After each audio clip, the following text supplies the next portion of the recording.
Hello everybody. In this video we will talk about moles and particles.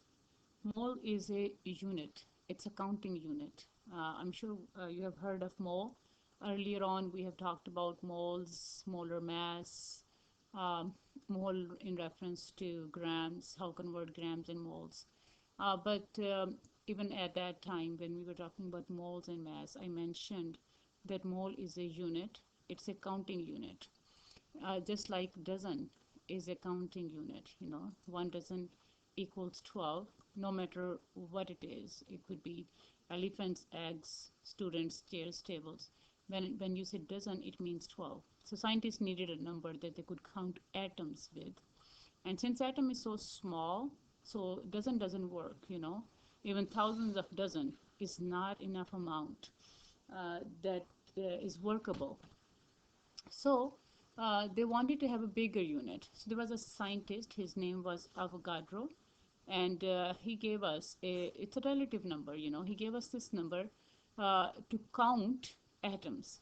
So just like one dozen is always 12, no matter what it is, uh, mole is a bigger unit than 12. So 1 mole is equal to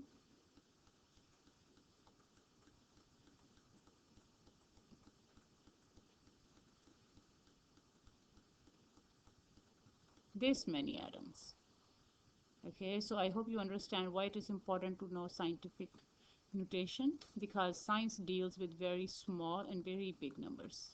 So it is very hard to write this big of a number 35 times on a page.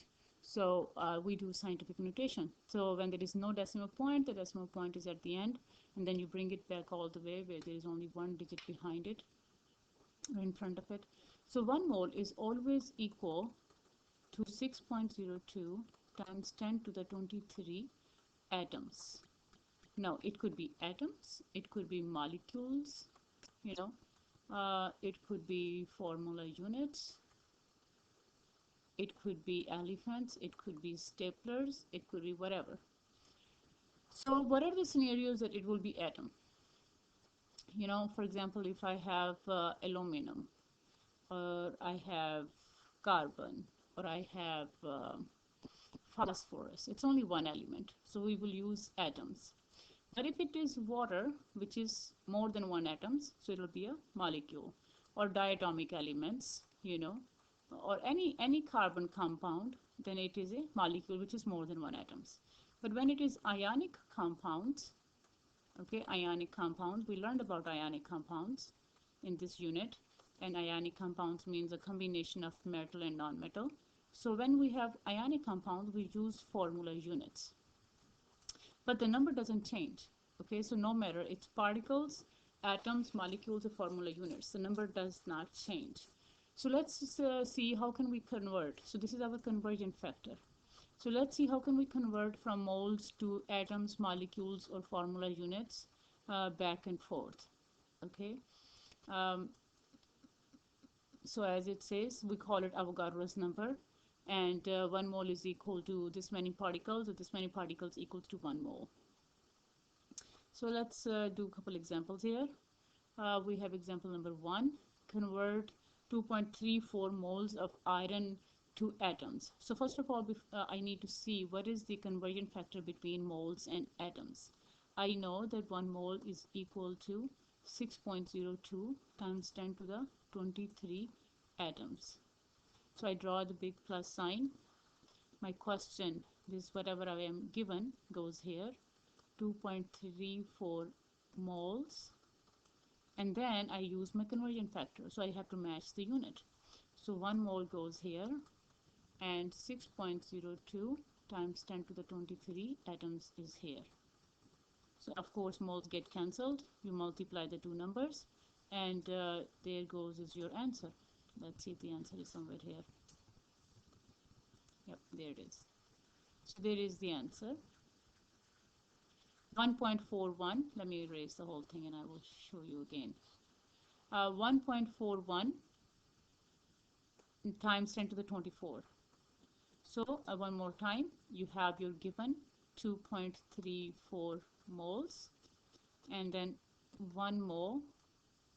Okay, this was 1 mole, so 1 mole goes here, and the other part 6.02 times 10 to the 23 atoms is here.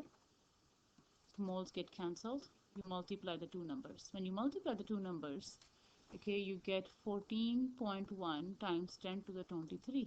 So I just plug the two numbers in. You don't plug this into the calculators. Okay, leave it as it is. Only multiply these two numbers.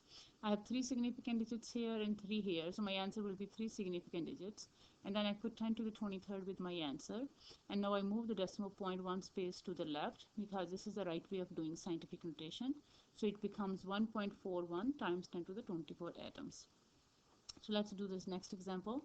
I have formula units that I need to convert into moles. So 1 mole is equal to how many formula units? 1 mole is equal to this many formula units. Okay, so I draw the, let me make the space for the answer first. Okay, so I have my question comes here, 3.98 times 10 to the 25 formula units. So I have to match the unit here. So 6.02 times 10 to the 23 formula units goes in the denominator and 1 mole goes in the numerator. So as you always know, I cancel the same units. I can solve the exponents. 25, when we divide exponents, when we are dividing, the exponents get subtracted. So 23 goes here, becomes, you subtract it, it becomes 10 to the power 2. Okay, and we divide 3.98 with 6.02. So it will be 0.661. And then I move my decimal space 2 spaces to the right, and that converts my answer into 66.1 moles. So I need 3 significant digits. So once again, when you are dividing, you are going to subtract the exponents, divide the rest of the number, 3.98 divided by 6.02 multiplied by 1 is your, this is your answer. Okay, and you move your decimal points. So we move forward. So here is the mole map, the mole island. Mole is right here. Mole is in the center. So whenever we convert the mole into mass, we deal with molar mass. If we're dividing or subtracting by molar mass. Whenever we deal with particles, okay, 1 mole is equal to 6.02 times 10 to the 23 particles. So every time you go out of the mole box, okay, we are going to multiply by 6.02 times 10 to the 23. Every time we go into the mole box, coming from here, we divide by 6.02 times 10 to the 23.